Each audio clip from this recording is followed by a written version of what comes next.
do want to thank everybody for coming.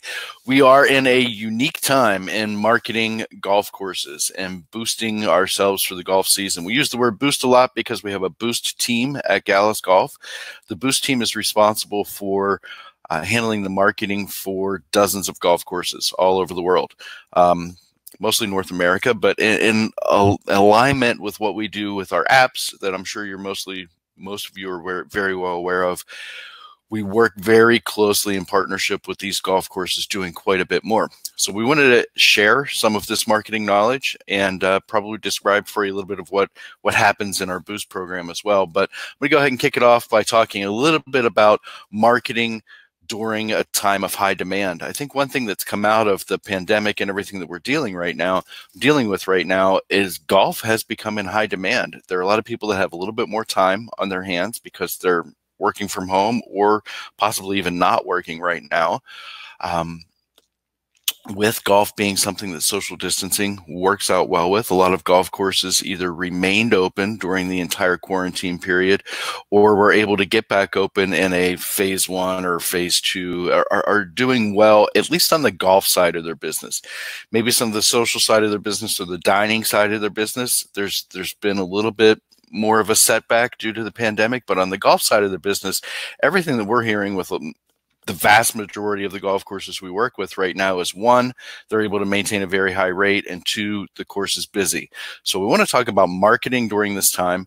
I want to make sure that I add some clarity to a key difference between marketing and advertising, because I'm going to talk a little bit about advertising as a component of marketing.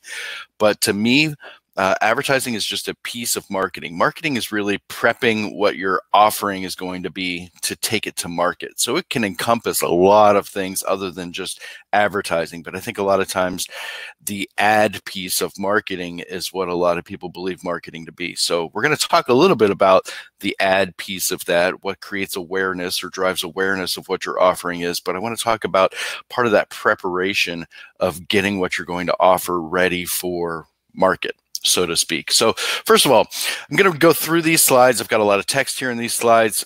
Matthew, I'm glad you asked about that. Is going to be available afterwards because there is a fair amount of text in here. In video, you'll be able to pause, you'll be able to read a lot of what I've written, and able to digest it a little bit more. And obviously, I'm more than happy to answer any questions, not just in this webinar, but should you want to reach out to me directly afterwards as well. But let's talk about marketing. Marketing is cyclical. The cycle, though, is a full cycle. It's round. When we think of cycles, they're round. Bicycles, 2 tires, everything's round. It moves around and moves through an entire period. To me, it's 12 months. There's really no way around it. And there has to be a marketing presence in that 12-month period where you're constantly prepping what your offering is going to be and making sure that when you're taking it to market, it is the way you want it to be and you're presenting the way it will be.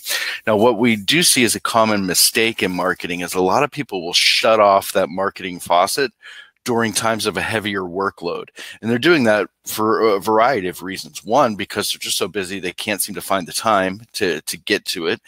2, because it's busy. Why do I need to drive new business? A lot of times marketing is felt that it's a way to drive new business to your golf course, in this case, is what we're talking about.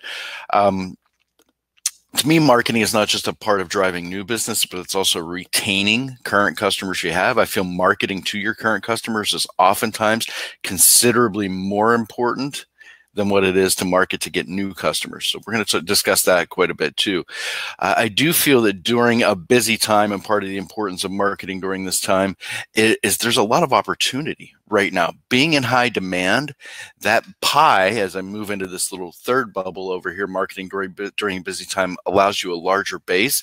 That pie, the number of people, the demand is greater. And when the pie is bigger, you can get a bigger piece of that pie within your market. A larger audience within that larger demand creates a lot more opportunity for you.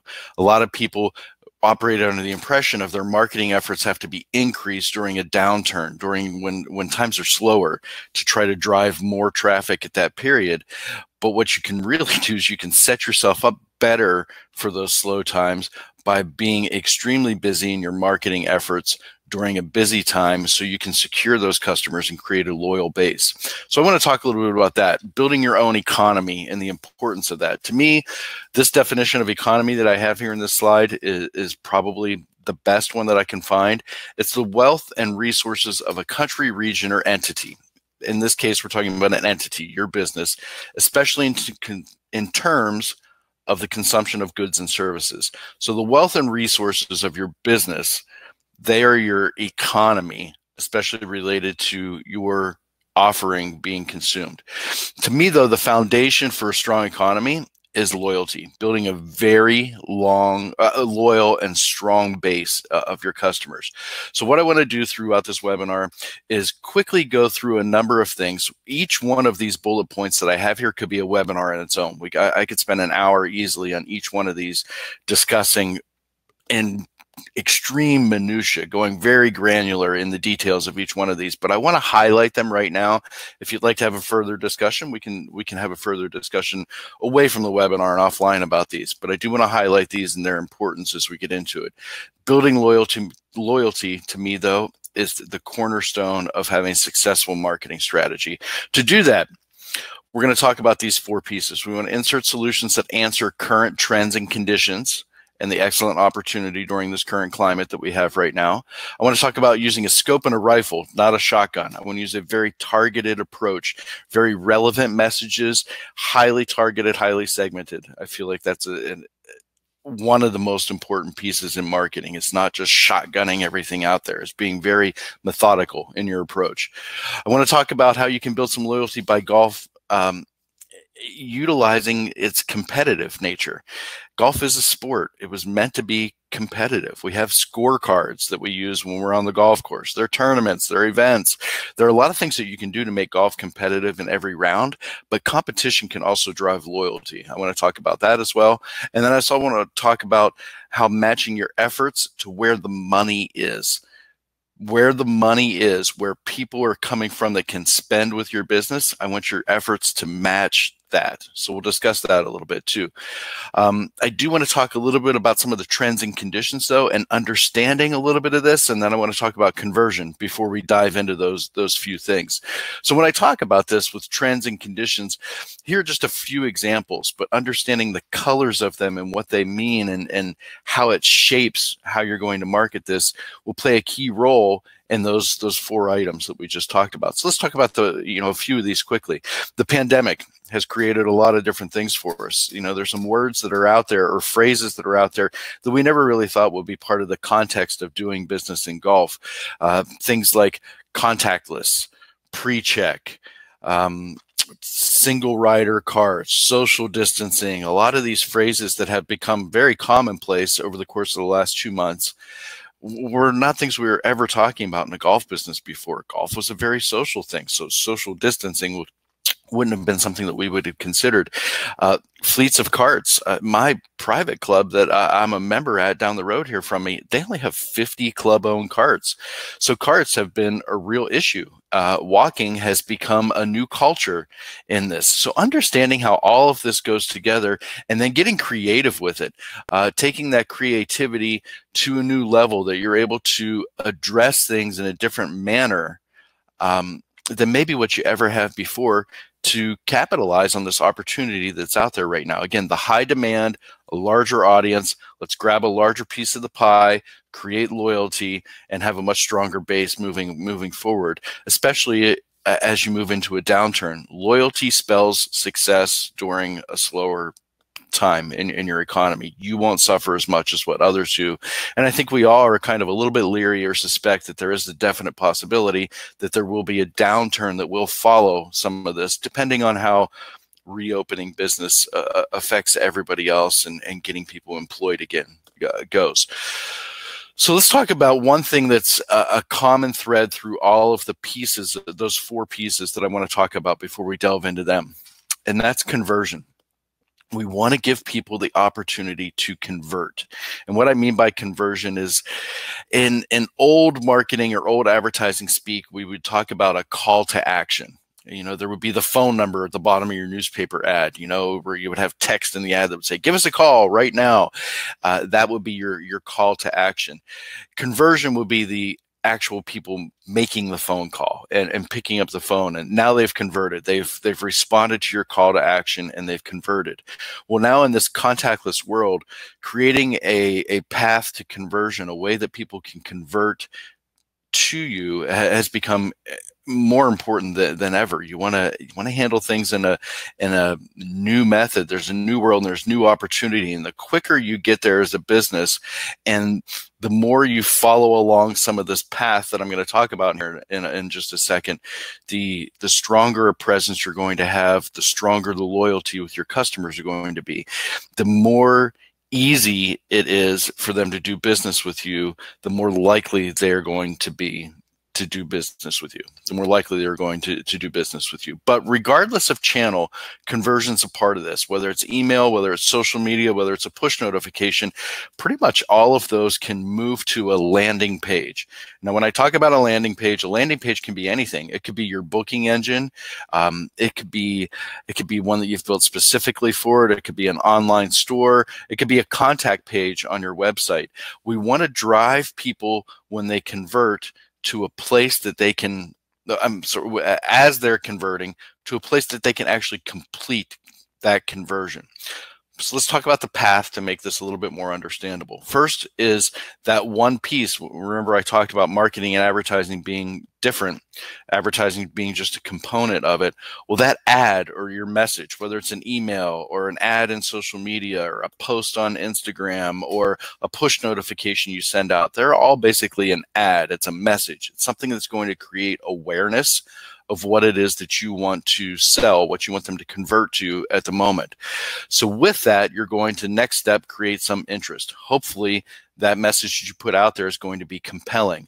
And that's why being targeted and segmented is very important, because messages are not one size fits all.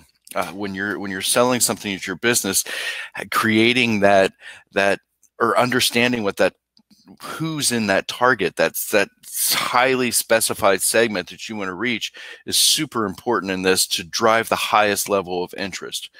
From there, you're going to have consideration. This is where they're either going to tap on that push notification or click through on that email or click that ad that you have in social media.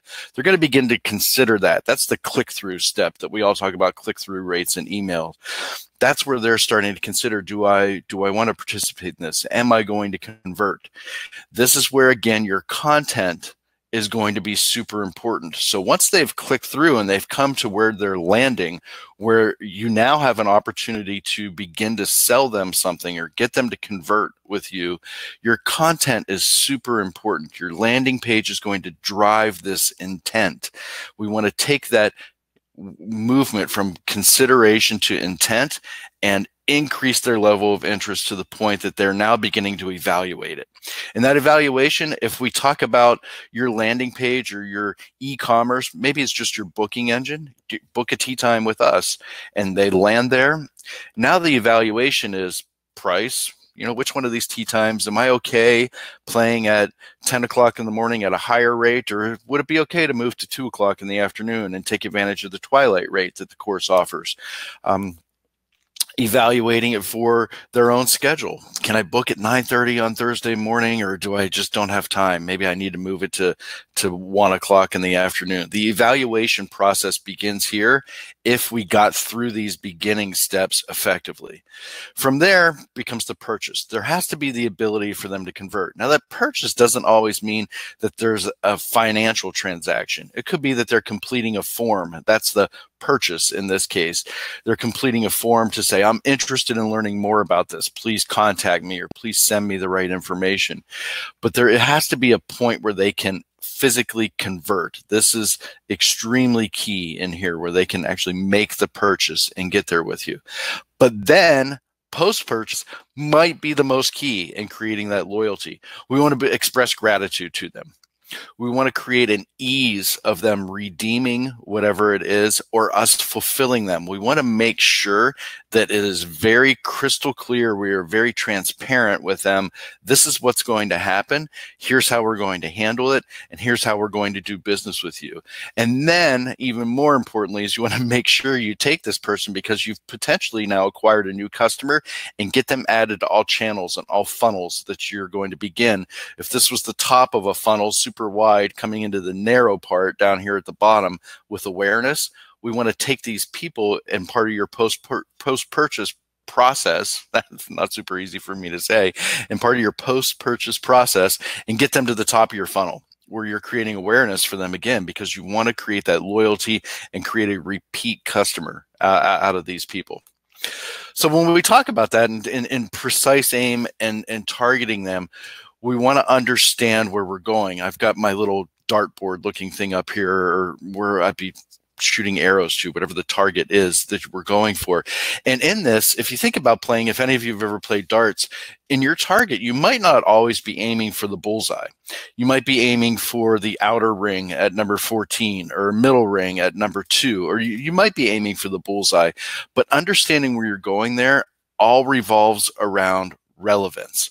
Does it make sense for me all of the time to send out to everybody, even juniors, in my database, something about ladies' 9 and wine on Wednesday? Okay, they might refer to their mom, or they may whatever, but we also may create a level of relevance that doesn't drive the loyalty we want.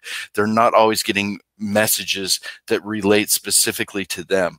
So in the vast majority of your messaging, I highly advocate being very targeted, taking precise aim, understanding what it is that's driving your revenue.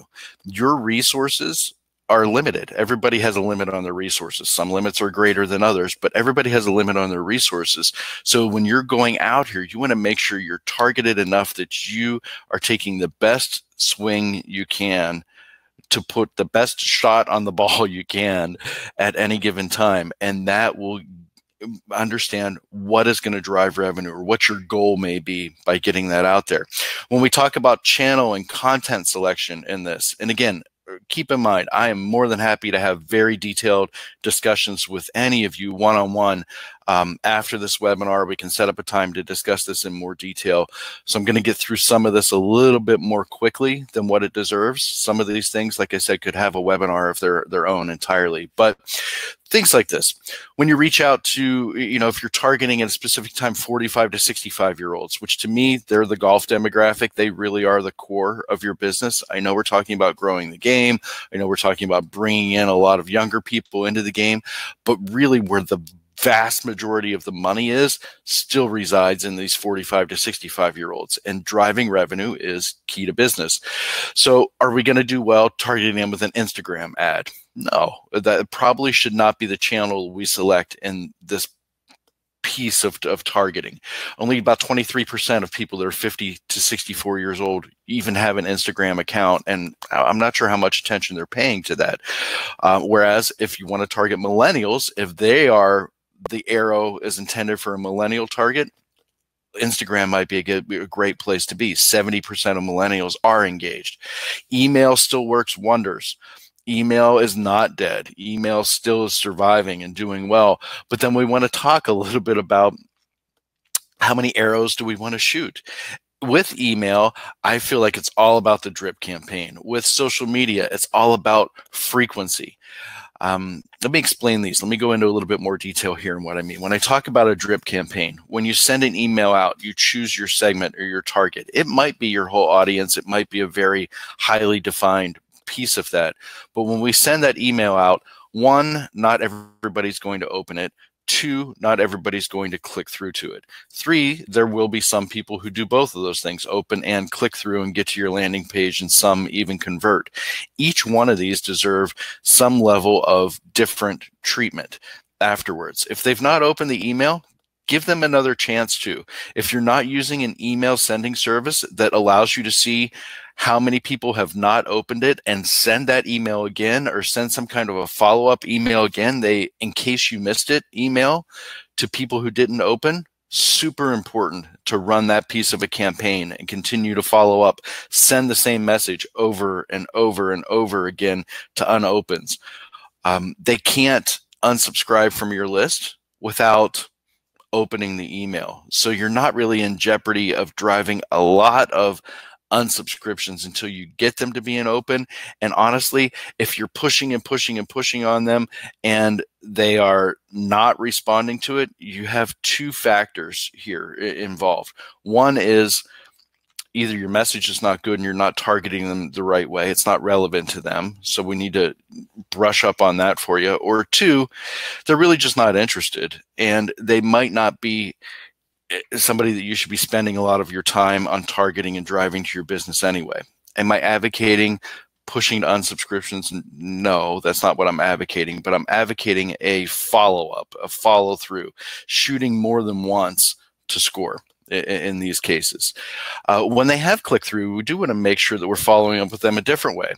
Thanks for your interest. We're really happy to see that you took an interest in this.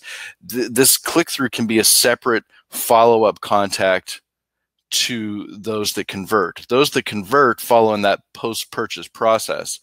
But those that don't convert, if they haven't, let's talk to them a little bit. These are potentially the low-hanging fruit for you. They should get more communication from you to talk about how can we refine what we offer to you to close the sale or get there. Think about any purchase process you've been involved with. When you've gotten close to the purchase and you're not quite there, a lot of times that salesperson is on you about how do we make this deal happen? What do we have to work for you?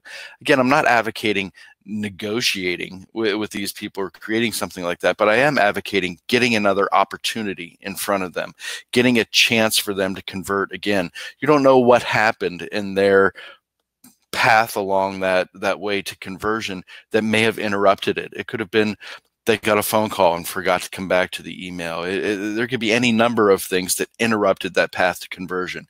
But I can promise you that you will land 0% of the shots that you take. And then I do mention in here too, one of the biggest key things to me, regardless of how segmented or how targeted we get, but a key piece to success in marketing for golf is to do something, is to just get something out there and be involved in it. Again, we could have a long discussion here, and I'm happy to answer any questions or have a very separate discussion with any of you about this, but very important to be very highly targeted when we're approaching this. I'm going to come back to segmentation in just a moment, but I want to move away and kind of shake things up a little bit here in what we're talking about. One of the ways I feel you can drive loyalty is through competition. We are in a unique, how should I say it? We're in a unique position in the golf industry to have the great benefit of being able to sell something that has competition built into it. Competition is a part of a sport. You get a scorecard when you go out on a golf course. Like I said earlier, there are tournaments. It's always a competition. There always can be a game of this. If you are an app customer of ours, it's built in for you. We have a monthly tournament series that's built into every app that all your users have to do is keep score for 9 or 18 holes in the app. And every month, there is either a month-long modified Stableford game or a month-long best ball game that the more rounds they play, the better their score is going to be. Now, this is where you can really begin to drive loyalty, with loyalty being the cornerstone of anything that you're going to do to me in marketing and building your base and protecting you somewhat against downturns in the economy with that kind of loyalty. So in this high time of demand, creating that level of competition. Have a month-long competition where the more frequently they play with you, the better their scores are going to get, the better their odds are going to be to win a prize. Put up a few prizes. Put up a round of golf, a dozen golf balls, a hat, a hot dog and a Coke with your next round of golf, whatever it may be. Put up a few prizes, but keep score. We talked about that walking culture that's out there right now. It doesn't have to be about the score on your scorecard. This could be something that anybody could participate in. Have them with their watch or with any kind of tracker or whatever it may be, or just say, hey, we've got our mileage club, or I'm making some of this up as I go along right now, but we've got our mileage club, and we know that if you've played 18 holes with us, that's equivalent to 6 miles of walking the course right now. So for every round of golf that you play with us, we're going to give you 6 points, and then keep that leaderboard throughout the course of the month. Make it be a digital leaderboard that they have access to it at any given time and can see where they stand. That competition will drive them to get back out and get on the golf course to make sure they are competing and eligible to win some of those prizes. But in this unique position we are in golf, it is super important to leverage competition to drive loyalty. When people have a potential to win a prize at your course for playing your golf course versus nothing going on, the separation we want to create in growing your business between yours and others within your market, if they can win something by playing your golf course versus that not happening at another golf course, your level of loyalty is going to go up. It's going to rise very quickly, because the choice becomes easy. I can play course A where I can win something. I can play course B where there's really nothing at stake. The choice is really very easy, especially with all other things being equal. Quality of your course, pace of play, all the other things that you prep in helping drive that loyalty. Competition is absolutely key. From there, I want to talk about segmentation. I've got a lot of text up here on the screen, so I want to just kind of read through this one a little bit here with you and talk about it some. But to me, one of the keys, and I am just going to read through this, one of the keys in maintaining the integrity of your database is all of your customers, who you have, and the integrity to that is keeping it strong, keeping it loyal, making people happy with doing business with you. But one of the keys to maintaining that and your marketing efforts is to be relevant in your messaging to them.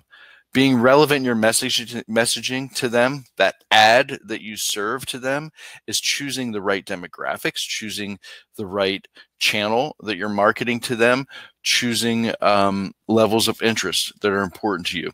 In email marketing, this means segmentation. To me, there are very few emails that should go out to every person in your database, but you should send a lot of emails throughout the course of the month. Send 10, 12, 14, 15, 20, 30 emails a month. You could send 100 emails a month if they were sent to 100 different segments. A lot of people might only get one from you throughout the course of a month. So it's not so much about creating a message that just gets out there to everybody, or having all of the messages in the same email. We've got this, we've got this, we've got this, we've got this. That's a lot of fluff. If you can be very relevant by segmenting very deeply, you can create a little bit of a viral growth for yourself. The relevance will increase the interest, will move them through that path to conversion and create a much higher level of loyalty for you, because they're going to be looking for your emails. They're going to be anticipating them. It's going to be important to them. I spoke at the NGCOA Canada in November of last year, and I said something that people kind of gave me a little bit of a sideways look. But being in the golf industry, not only are we unique from the competitive standpoint, but golf is a bit of an addiction. So we are in the unique position of being able to sell to addicts of a sort. We're in a very strong position that we can put our messages out there, and if we do it in a very relevant way, our audience is very receptive to receiving them because they're addicted to what we're selling. So it's super important that when we do it, we're taking advantage of that. If this is the flavor they like, this is the flavor you deliver. Now, on social media, if you're not aware of this, and any advertising you do in social media, you can very narrowly identify your demographics down to specific geographic areas, specific age groups, people that fall within a specific range of interest that they've identified through their activities in social media, Facebook in particular. Now, what this does help you do by very narrowly segmenting and identifying your demographics in social media is it doesn't use up your spend prematurely. You're able to get through your spend in a much better way, and also hit it in a more effective way. You're serving the ads up to people that it's a relevant message to them. And then I want to talk a little bit about search engine marketing. There's a difference between SEM and SEO. It may be elementary to some of you, so I apologize if that's the case, but SEM is marketing. That's more on the paid side. You are marketing it. SEO is how you've built your website and how it's going to be indexed by Google and show up in search organically. So just kind of keep in mind the O is optimization, the M is marketing. They both relate to search engines, but you can segment search engine marketing. A lot of people are not aware of this, but you can incorporate that behavior based on audiences that can, they're behavior-based audiences that you can create by using Google Analytics and Google AdWords. So you can drive to segments of your business through search engine marketing. The terms they're going to type into Google looking for you may be different. It may be, I'm looking for youth golf camps. And we want to make sure based on analytics, what pages they're going to in your site, how we're going to drive that traffic and build user-based, behavior-based audiences in there with these pieces. Now, what that's going to do is it's going to reduce your cost of acquisition because you're going to be much more narrowly focused through this search. Your search terms are going to come in at costs that are less than very broad search terms that everybody's bidding on to move them up in search. And by being more narrowly focused, the demand for those search terms is less. And when that demand is less, the price is less. So it puts you in a little bit better position to get more bang for your buck when you are investing in search engine marketing there. It's also going to position you to increase your conversion rates because you're putting more relevant information into that search and landing them on landing pages that are much more relevant to what they search for. And it's ultimately going to help you build a higher lifetime value for those customers because it's going to lend to that loyalty. The SEM funnel is exactly the same as that conversion funnel that we talked about. You're creating awareness. From there, there's interest. Then they begin to consider what they're looking at to drive their intent. They make an evaluation, they make a purchase, and then there's the post-purchase piece of that. Moving along, I want to go back to where we started and talk about how we take these pieces now and envelop them into a level of loyalty.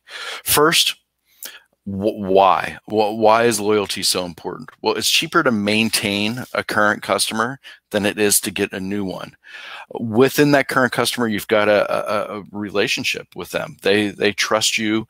They've done business with you. They know what you have. So it's easier to sell them more things. It's easier to convert them to more things that you offer. It's easier to bring them back and have them more involved. But they also become your best salespeople. There's a pride in being involved with a business or sharing something good, and they help you sell. It's the cheapest sale you can make, and a lot of times the best. People are going to rely on their friends. They'll go to Yelp or a review site to find out what other people are saying before they make a purchase a lot of times. So these loyal customers become your absolute best salespeople. Now, to me, some of the keys to loyalty program success. Now that they're here, let's talk about how do we reward them for being loyal. And not every loyalty program is a do this 6 times, get your 7th one free, in my mind. There are a lot of great things you can do in loyalty and rewards type programs that are not related to a specific, like a punch card type program or a points program. But to me, these are some of the keys. First of all, you want to make it very simple. I've seen a lot of loyalty programs out there that are tiers. You get, you start at the silver tier and you move into the gold tier and then you become platinum or diamond or whatever. It becomes very convoluted and people don't always know where they're at or what they qualify for or what they're going to be able to redeem or what the rewards are going to be. I think that that's a problem in the golf industry. I would not go that route. The more complicated it is, the more that reduces their visibility or their understanding of how they're going to be rewarded. You want it to be simple and you want to be visible. My next step in here, you want them to have constant visibility as to where they stand in relation to earning a reward with you.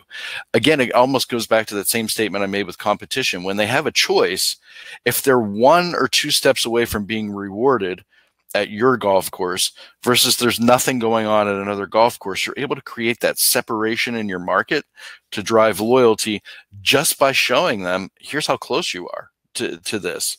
They'll move one step closer and they're more likely to make the choice to be with you. So sharing a loyalty program's visibility on an individual basis, here's how close you are to reward, super key. I want to talk about loyalty programs, though, that are not just loyalty programs or punches like that. Let's talk about treatment or recognition. This is part of that post-purchase process that I was talking about, the PPP. That treatment or recognition could be just something that creates a feeling and can create a very viral quality for your business. You can go viral by doing something like this. Treatment or recognition. I have a statement right here. How cool would it be if I was treated differently because I was a loyal customer when I showed up at the club? How interesting would it be if I brought with me one of my friends that didn't fit into that category, was not one of the loyal customers, and they saw me be treated differently when I showed up there? Well, why did they do this for you? Why do you get a free hot dog and a Coke every time you come out and play golf at this golf course? Well, it's because I'm a regular. I'm loyal. They treat me this way. They appreciate it. It's going to create that. It might be too soon to be talking about viral things, but it's going to create that viral type solution for you. It doesn't take as much effort as you think. I mentioned a hot dog and a Coke. You could do anything. It could be a couple dollar investment. It could be no investment at all. It could just be the way you greet the people. It could be your staff knowing those VIPs, those loyal customers, could be knowing their names. Every time I go to my club, part of me hates that they call me Mr. Hey, Mr. Hoffman, good to see you today. But part of me kind of enjoys it. I enjoy being recognized when I get to the club. It gives me a feeling. It makes it feel like I'm home when I'm there. And that type of treatment drives loyalty and doesn't take as much effort as what you think. It doesn't always require spending. It requires working with your staff and working with these people. You can do things also to drive loyalty. Special access to events or tournaments. I know we all know of a lot of private clubs to do them, that they have members tournaments. It's the member, it's the whatever it is. Create events that are related specifically to your loyal customers. Everybody is going to want to get into that group or that segment of customers at this point. And then you want to market it. You want to make it visible. This is the best way, in my mind, to use your social media. If Jim comes to your course and he's your loyal customer and part of his deal is he gets a sandwich and a drink every time he comes out to play golf with you, take a picture of it and say, hey, Jim's part of our, whatever you call it, our frequent flyer program. You know, whatever you decide to call the program, brand it, make it something that belongs to you, but he's a part of this program. And there he is. He gets a sandwich and a drink every time he comes out. Isn't that cool? And there's Jim holding up a sandwich with a thumbs up and a big smile in this picture in social media. It makes it recognizable. It makes it relatable. It creates visibility. And it's really a very simple thing. If I'm a regular customer there, that's what I get. It drives a level of loyalty for you without a whole lot of effort. It doesn't require you discounting. It doesn't require you necessarily giving high dollar or high expense things away to make it happen. Loyalty is important, and I think you can found a lot of your business on loyalty. So from there, this all sounds great, Rob. I think this is fantastic, but one, and this is where I kind of move into what our Boost program does, so you're aware of it, especially if you're a customer of ours, or even if you're not a customer of ours. But this all sounds great. But one, I don't have time to do all this. It would take me a while to learn, to navigate my way through doing all these things. Or two, there's just no budget for me to accomplish all these things. And when I talk about budget to do that, if I running the business, I'm the GM, I'm the owner, or whatever it may be of the golf course, I might not have the time with all of the verticals within my business I have to run to focus on these things. So I would consider hiring somebody for that. Well, I don't have the budget to bring on a $50, $60, $70, $100,000 marketing director to my business that has these capabilities and run all of this. Well, this is where our Boost program comes in. Our Boost program is a team of golf industry marketing professionals that we work with you through driving your strategy, through consultation with you, and driving that direction. Most of our Boost customers, we spend about an hour to 2 hours a month speaking to them. It's not something that they're having to execute. They're having to talk with us to drive the strategy. And then we suggest to them, here's how we suggest you segment things. Here's how we suggest you target things. We're going to execute these things. It becomes a two-way consultation. In this meeting that we have with them, we develop the strategy and then we execute. And the Boost team's execution includes all email campaign management, unifying all of your content, building your brand, all of your social media management, all of your reputation management. You get a review, we're on top of it. It's a good review, we thank them. It's a bad review, we thank them. But we respond to it. We understand from you what happened here. Why is there a bad review? We answer it. It's often very important for everybody else for them to see how you've answered potentially a bad review. We handle all of your mobile app management. We are very results driven. We feel like if you're not measuring something, you can't manage it. So it's very important to us throughout this process that we're looking at all of the metrics that make up the key performance indicators and then managing based on that. If we put something out that didn't perform the way we wanted, let's learn from it and let's perform better as we go on. If we put something out that performed fantastically, let's learn from that. And how do we continue to ride that wave? But we're very results driven. And then through all of this, we have a graphic design team that ties it all together. We make sure that the way you're being presented is the way you want to be presented through all of this. So this is probably a good time for me to kind of stop. That kind of gets us through this. Questions that you have here, there are a couple ways you can ask them. Some of you have already used the chat and sent some messages. You can type in a message to me. You can also hit a speak button and raise your hand to speak, and I can turn it on for you that you can talk to me as well. But this is a good spot that if you have any questions, let me know. We can dive a little deeper into this. I have the time. I'm here, but I do want to thank everybody that attended today. If you have any questions, I should have put a contact screen up on here. I failed to have the point where you could convert here in this, but you will be getting an email from me later on today with the video of this presentation with all of these slides and me talking through them in quite a bit more detail. But if anybody has any questions, I'm more than happy to field those right now. And if you don't, maybe I was that thorough and explained it well. I'm going to give anybody a moment that's typing along. Okay. Maybe there are no questions right now. I do want to thank everybody for coming. Again, you're going to receive some communication from me later today with a YouTube link for this video. There was a video created from this today. Thanks so much for attending.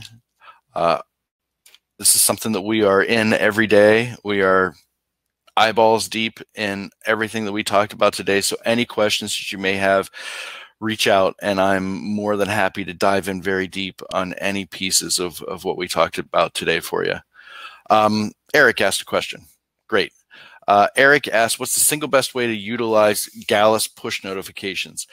I don't know that I can answer, Eric, that there is a single best way specific to a push notification, but as an overriding, more of a single best way to utilize them, to me, it would be creating a level of frequency in your communication to your segments. One of the key things, if we go back in time about marketing, kind of a marketing 101 class, it would be to say that there are a couple key factors in marketing. One is your reach. How many people are you reaching out to in your go-to-market process? And then two, it's your frequency.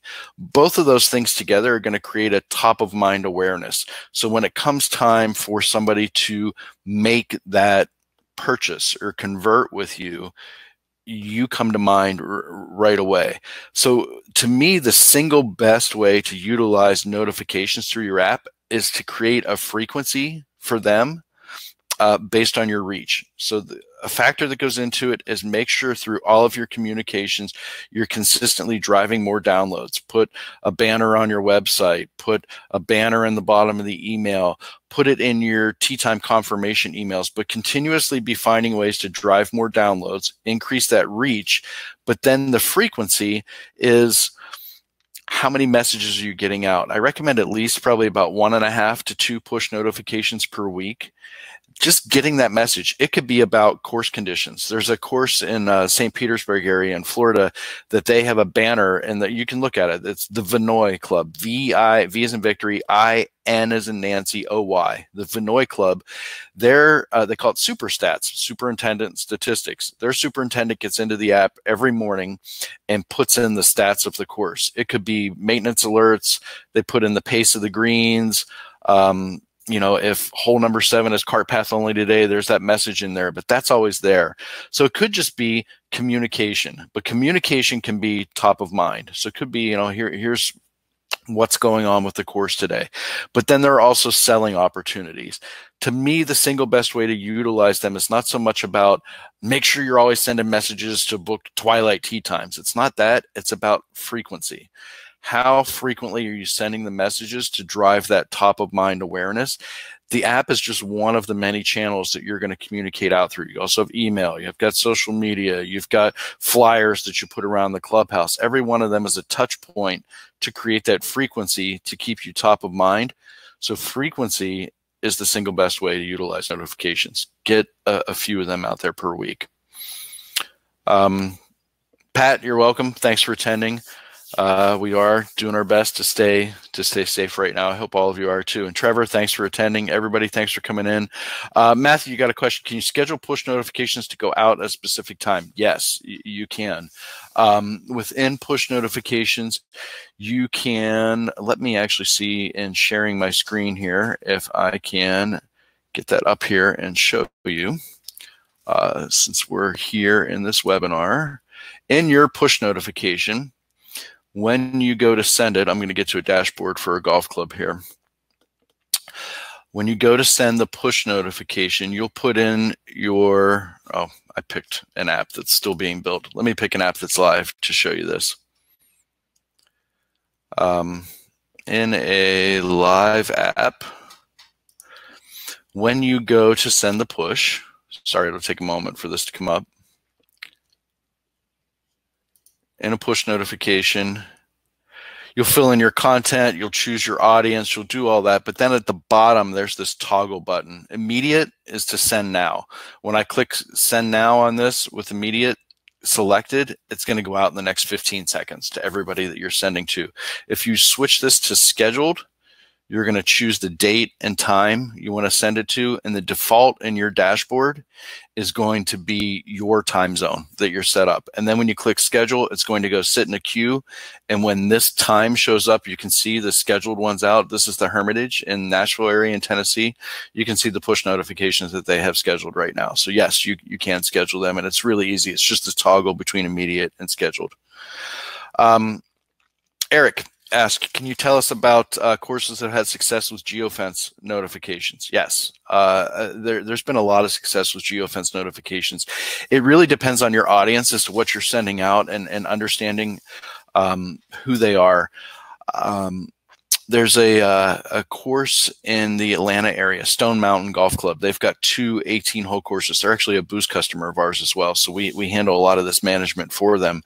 But they when you land at the airport in the Atlanta area, this is a good example of a geofence notification. Atlanta's a hub. I get it. This is creating awareness of their golf course when you get to town. If you've been to Stone Mountain, you have the app, you'll get a push notification when you land. One of the first things you do when you land is you turn your phone back on, you get it out of airplane mode, and you look at the notifications. Well, theirs goes right to their booking engine. It says something along the lines of 2 courses, 2 lakes, 1 mountain, 1 great experience, something like that. Tap to book your tee time right now. That's one good example.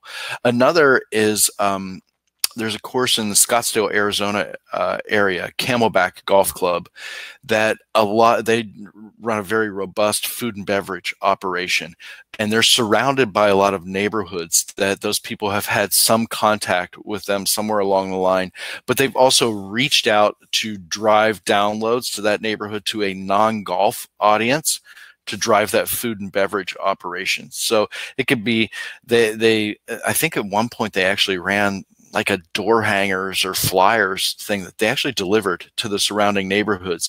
Then they set up geofences around the surrounding neighborhoods that link right into their food ordering segment of their app. And as people are coming back into their home or their neighborhood, they're getting the geofence notification that's saying, hey, don't feel like cooking tonight? Tap here to access our menu and order some takeout. Now, one thing that they did do in their in their geofence notifications is they did set a frequency. I don't know if there are any geofences in here. There is. When you set a geofence notification, you can set the frequency.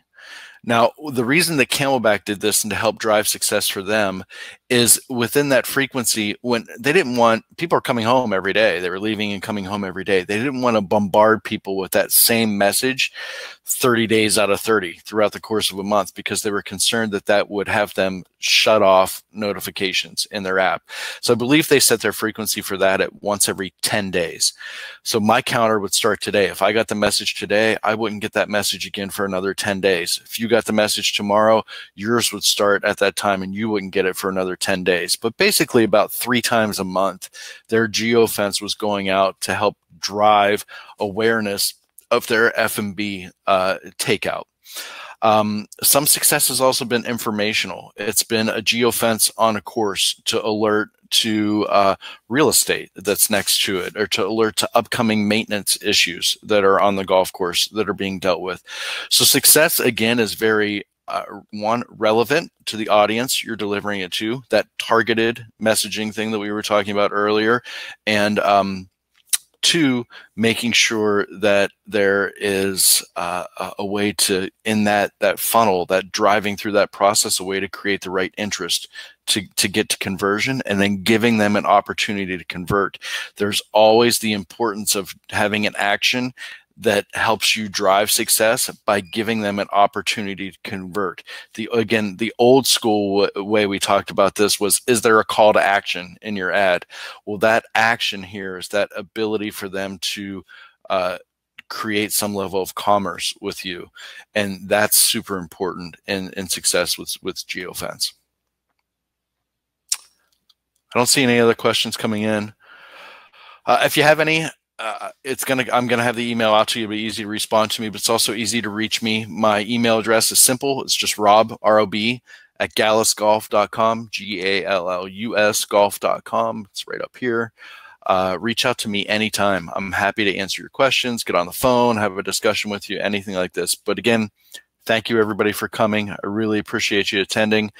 Looking forward to an interesting and fruitful 2020 golf summer. Thanks again. We'll talk to you all soon.